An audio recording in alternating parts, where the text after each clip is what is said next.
I'm going to give you a blueprint how the Jaguars can beat the Raiders and break that losing streak. I'll do it in a second here on Locked On Jaguars. You are Locked On Jags, your daily Jacksonville Jaguars podcast. Part of the Locked On Podcast Network, your team every day.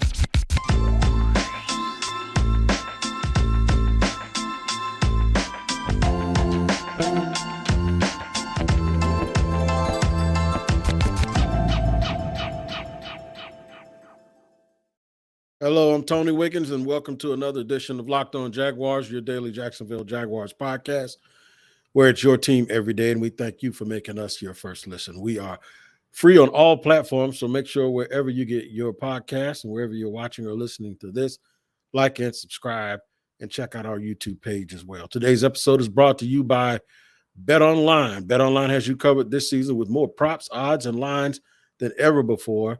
BetOnline is where the game starts. If you've been with me all week, you would know that on our crossover edition, I picked the Jaguars to fall short against the Raiders.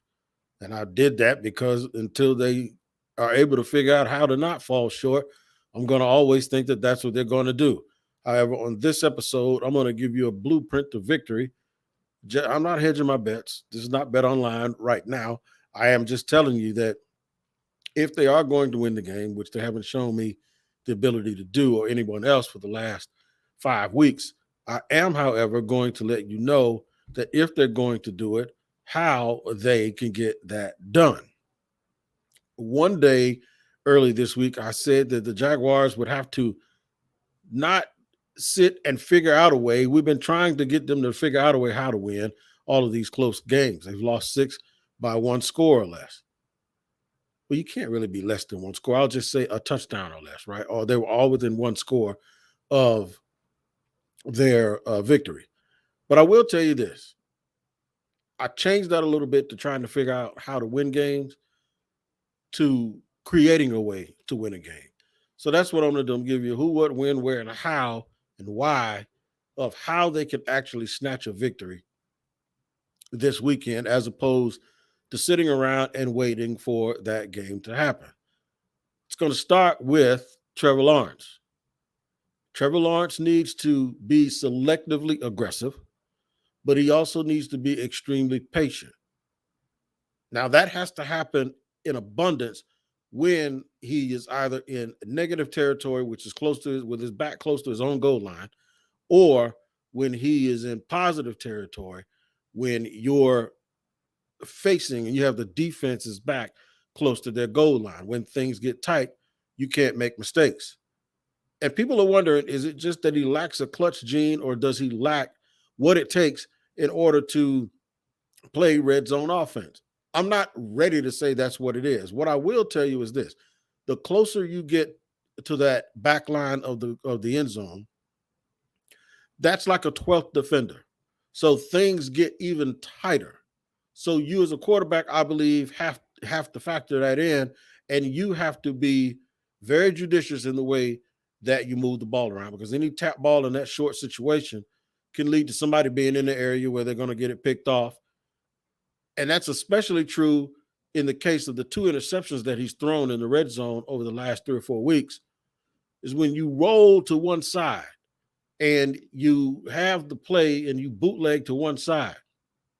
And the biggest problem is you're now taking a confined space and you're cutting that in half. And the closer you get to the goal line or the power line, that gets even smaller.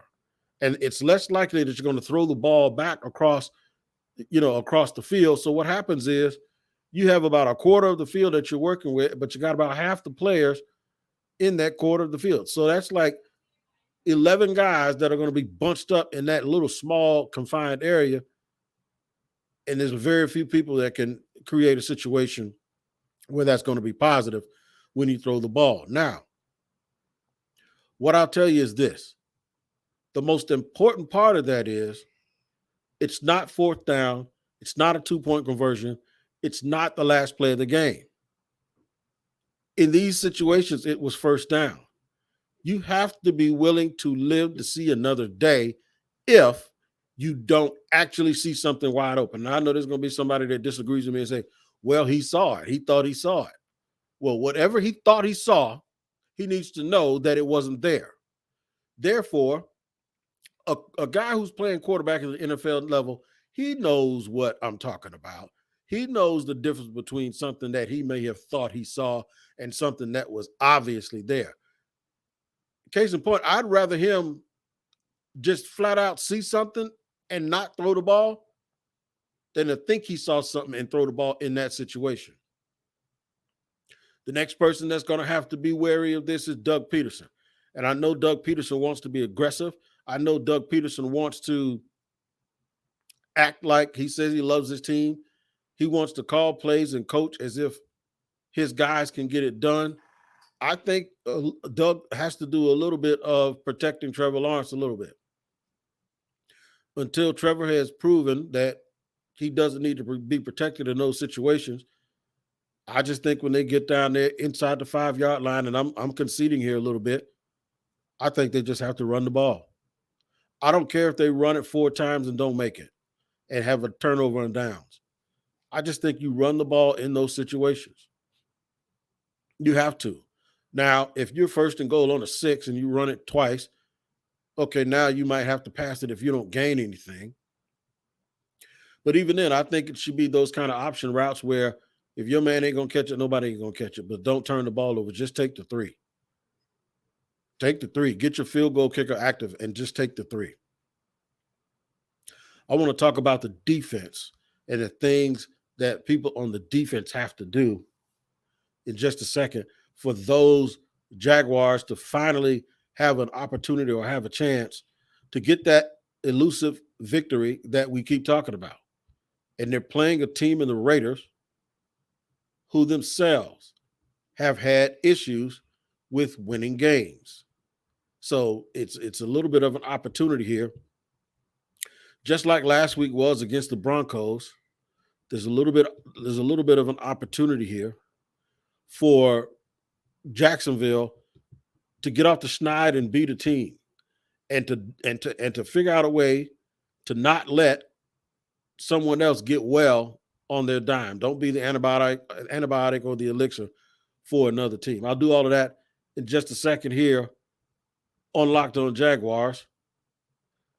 After I let you guys know, after I let you guys know about Prediction Strike. This episode is brought to you by Prediction Strike, the world's first sports stock market. You can now invest in professional athletes just like stocks. It's a lower risk alternative to sports betting, and athlete prices move based on performance and supply and demand. A lot of y'all act like GMs all the time, and I do the same thing. Well, now you can take that and actually use it as if it's a stock, your knowledge about these players, and see what's going on. If you invested in Jalen Hurts 1 year ago, you'd be up 48.2% because of the way he's playing. Rashad Penny, you'd be up 154%. Kyle Pitts is down 44.1% after struggling at the start of this season. You can invest in 4 sports, not just NFL, but UCF, NBA, and Major League Baseball. Everyone knows you should be investing, but why not invest in what you actually know as a football fanatic? Download the Predictions Strike app and use promo code LOCKED for a free share when you sign up and make a first deposit of $20 or more. That's promo code LOCKED for a special one-time giveaway, and use the promo code LOCKED. Make a deposit to win 100 free random shares. That could be well worth up to $3,000 if you get lucky and receive Josh Allen's share. That'd be really nice. Invest in what you know on Prediction Strike, the stock market for sports. Make sure you use the promo code, which is LOCKED. All right, moving right here along, and I'm going to tell you about Built Bar. I feel like I've been telling you all about Built Bar since I was in high school, and that's a long time. The reason why is because Built Bar is so dang good. Can we pause the pod for 1 second? Okay, we're paused. Great. Because you got to try this. I'm talking about Built Bar's new reimagined flavors. Cookie dough topper, coconut brownie bar, and coconut brownie topper. I hope you got all that. White chocolate peppermint granola. It's Built's take on the granola bar, so it's more filling and still insanely tasty. And candy cane brownie puff. Built puffs are like biting into the universe's delicious cloud. First of all, for anyone who hasn't tried Built bars before, they're literally the best tasting protein bars ever built. They're revolutionizing nutrition as we know it with 100% real chocolate, 17 grams of protein, and shockingly low sugar and calories. I'm not kidding, man. It is something else, and it'll be a time before you have tried these new Built bars. You better get on it. What you got to do is this. Get 15% off your order right now by using the promo code LOCKEDON15 at built.com. I'll say it again. Get 15% off your order right now by using the promo code LOCKEDON15 at built.com. Make sure you try Built bars this weekend. All right, man. So we're rolling along here on Locked On Jaguars. Y'all got to forgive me a little bit for my pauses. I have a really, really bad sinus issue going on today, but we're going to get through it, right?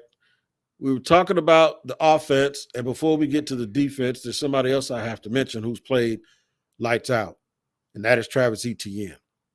And what makes me need to realize that I have to mention him is because when we talk about the defense, I'm going to talk about stopping Oakland's run, and Josh Jacobs has played really, really well this year, but I could not mention that without first mentioning the defense or the offense of Travis Etienne, who has looked like the Jaguars' best player for the last 2 weeks.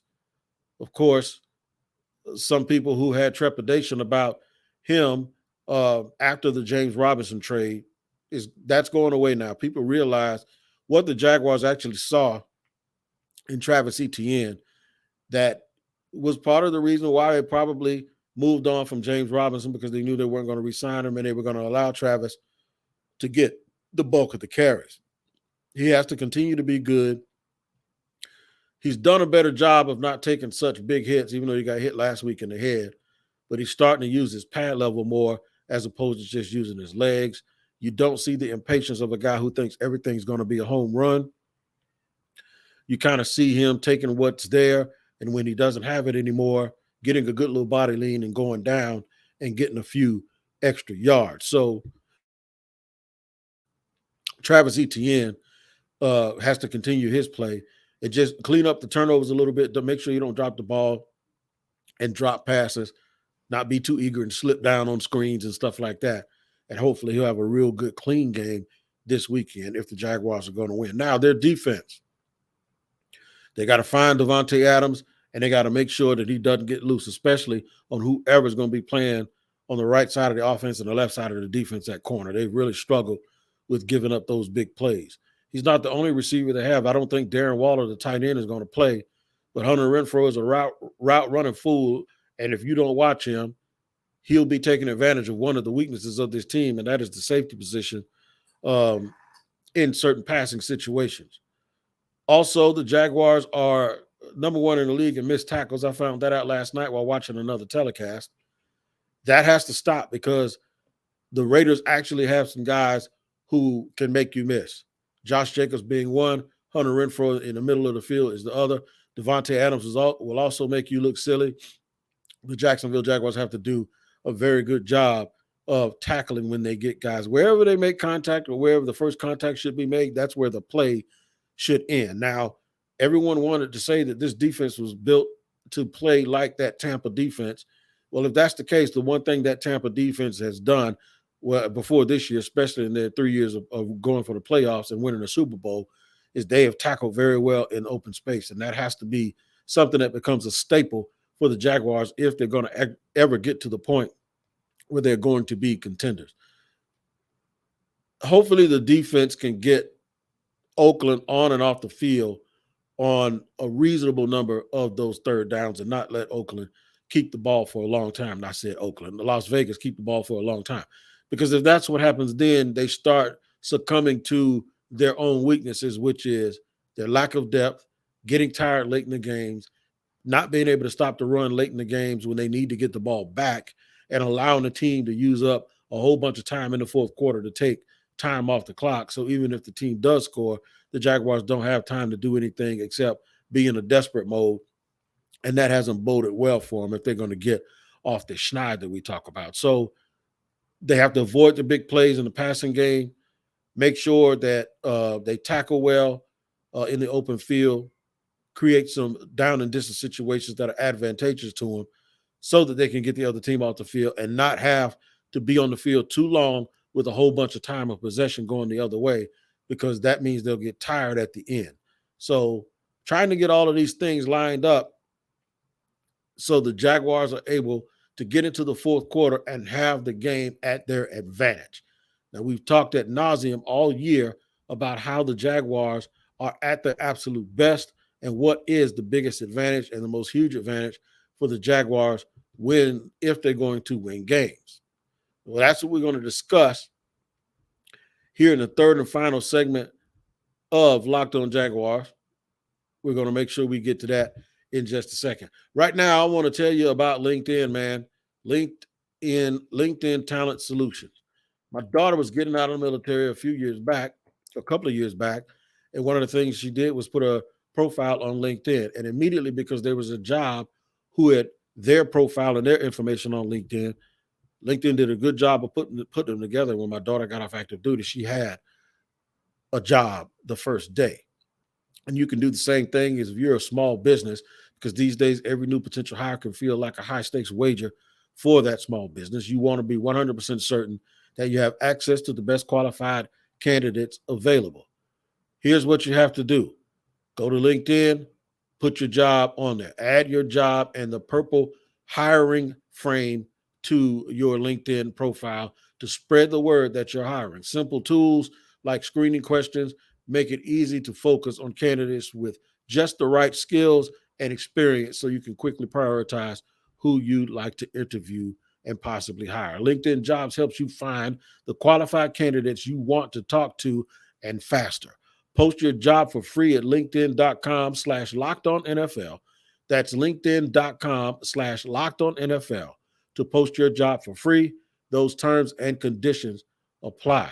I'm a small business owner on multiple occasions, and LinkedIn helped me, and I know they can help you do the exact same thing. All right, man, we rolled along here on Locked On Jaguars here on the third and final segment, telling you how the Jaguars can come away with victory. I'd like to first thank you for making Locked On Jaguars your first listen. For your next listen, check out the Locked On Sports Today podcast, the biggest stories of the day, plus instant reactions, big game recaps, and the take of the day. Available on the Odyssey app, YouTube, and wherever you get your podcast. Hopefully the Jaguars at some point will be in those big games. But as of right now, they haven't been able to get there. But this is a huge game for both of these teams with two first-year coaches.